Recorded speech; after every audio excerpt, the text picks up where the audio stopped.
বিসমিল্লাহির রহমানির রহিম রব্বি ইশরাহ লি সাদরি ওয়া ইয়াসসির লি আমরি ওয়াহলুল উকদাতাম মিন লিসানি ইয়াফকাহু কওলি সাল্লাল্লাহু আলাইহি ওয়াসাল্লাম। আমি মাদ্রাসার স্টুডেন্টের জন্য যারা দাখিল পরীক্ষার্থী এবং যারা ইফতেদায়ী এবং দাখিল পঞ্চম শ্রেণী থেকে দশম শ্রেণী দাখিল স্টুডেন্টদের জন্য, বিশেষ করে ইফতেদায়ী থেকে শুরু তিনাদের এইসব স্টুডেন্ট ছাত্রদের জন্য সংক্ষিপ্ত আকারে খুব ছোটখাটো করে, এটা সবার জন্য না, মাদ্রাসার তালবে ইলম স্টুডেন্টদের জন্য আমি একটা গ্রামার আরবি ইংরেজি বাংলা এর একটা গ্রামার নিয়ে সংক্ষিপ্ত আলোচনা করব। এটা খুব সহজ সরল ভাষায় আমাদের গ্রামারটা শিখতে পারবো।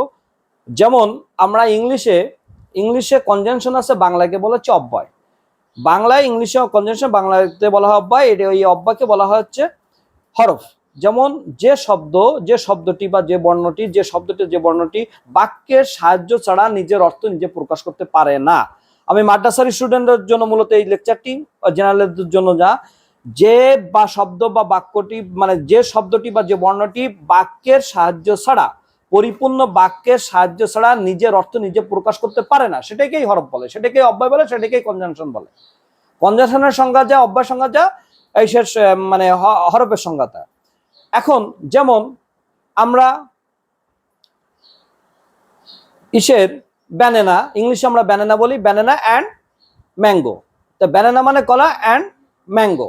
তাহলে এই যে অ্যান্ড এটা হলো কনজাংশন। আমরা যদি এটাকে বাংলা করি যে অব্যয় ক্ষেত্রে, যে কলা ও আম, বা কলা এবং আম, এই যে এবং, এটাকে হচ্ছে অব্যয় বলা হয়। তাহলে এখন আসি আরবিতে, যদি আমরা এটা ঢুকতে যাই তাহলে হচ্ছে মাউজুন মানে কলা, মাউজুন, ওয়া মানে হচ্ছে অব্যয়, ওয়া মানে হচ্ছে সে এবং, বা মানে যে কনজাংশন যেটা বলো আম্বাজুন মানে হচ্ছে আম। তাহলে এখানে আমরা সরলভাবে বুঝতে পারবো যে কনজাংশনের ক্ষেত্রে, অব্যয়ের ক্ষেত্রে আমরা যেটা পাচ্ছি এটা হরফ, এটাকে হরফ বলা হয়। এই কনজাংশন অনেক প্রকার আছে, বাংলায় অব্যয় অনেক প্রকার আছে, বাংলা ইংলিশে যা আছে তার থেকে আরবিতে অনেক বেশি আছে। এই অব্যয়টা আরবিতে মূলত 18 প্রকার বলা হয়েছে। হরফে আতফ, হরফে নেদা, হরফে নেদা, হরফে জার, এরকম ভাবে অনেক প্রকার হরফের ডেফিনেশন দেওয়া আছে। তা আমরা এই ক্ষেত্রে যেমন কোরআন শরীফের ভিতরে যেমন অ্যান্ড এই ধরনের বাংলায় আছে অতঃপর, অথবা, ও, এইগুলো যেমন বাংলায় অনেক প্রকার অব্যয় আছে, ইংলিশে অনেক প্রকার অব্যয় আছে। আরবিতে গেলে আমরা এরকম অনেক প্রকার অব্যয় পেতে পারি। যেমন সুম্মা অতঃপর, তারপর হচ্ছে কি ওয়াও অতঃপর, ফা অতঃপর, এরকম অনেক প্রকার আছে। যেমন আমরা কালেমা শব্দের উপরে আশহাদু আল্লা ইলাহা ইল্লাল্লাহু ওয়াহদাহু লা শারীকা লাহু ওয়া আশহাদু আন্না মুহাম্মাদান আবদুর রাসূল। এইখানে যে আমি সাক্ষ্য দিচ্ছি যে একমাত্র আল্লাহ ছাড়া কোনো ইলাহ নাই, তিনি এক এবং অদ্বিতীয়, তিনার কোনো অংশীদার নাই, তিনি একক, এবং এই যে ওয়া এবং হযরত মুহাম্মদ মুস্তাফা সাল্লাল্লাহু আলাইহি ওয়াসাল্লাম আল্লাহর প্রিয় বান্দা এবং রাসূল। আমি আরো সাক্ষ্য দিচ্ছি যে হযরত মুহাম্মদ সাল্লাল্লাহু আলাইহি ওয়াসাল্লাম প্রিয় বান্দা, আল্লাহর প্রিয় বান্দা এবং রাসূল। তাহলে আমি সাক্ষ্য দিচ্ছি যে আল্লাহ ছাড়া কোনো ইলাহ নাই, তিনি এক এবং অদ্বিতীয়, তিনার কোনো অংশীদার নাই, এবং ওয়া আশহাদু আন্না, এই যে কালেমা শাহাদাতের ভিতর দুটো বাক্য আছে। ফার্স্টে একটা বাক্য, প্রথম বাক্যটাকে তাওহীদ বলা হয়, পরের বাক্যটাকে রিসালাত বলা হয়। মাঝখানে যে ওয়াও আছে, ওয়া আশহাদু আন্না, এইখানে হচ্ছে আপনার এই হরফ চলে আসছে। এই জন্য হরফে জার, বা তা কাফলা মুনজু মুশখালা রুব্বা হাসামিন আদাফি আনাল হাত্তা ইলা, এরকম অনেকগুলো হচ্ছে হরফে জার আছে। যেমন বিসমিল্লাহ, বা হচ্ছে হরফে জার।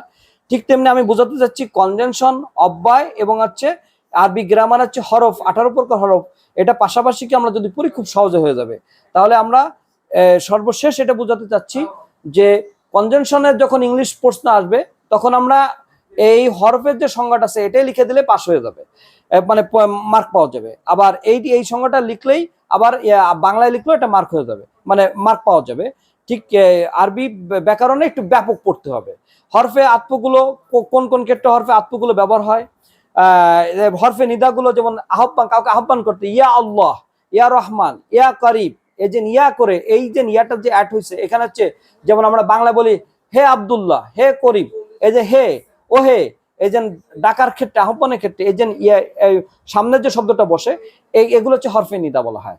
আবার বিসমিল্লাহ বার ক্ষেত্রে, এই জন্য আমাদের হরফগুলো 18 প্রকার হরফকে ক্লাসিফিকেশন করে আলাদা আলাদা করে পড়তে হবে। আর বাংলা এবং ইংলিশ আরবির মতন এত ব্যাপক পড়ার প্রয়োজন নাই।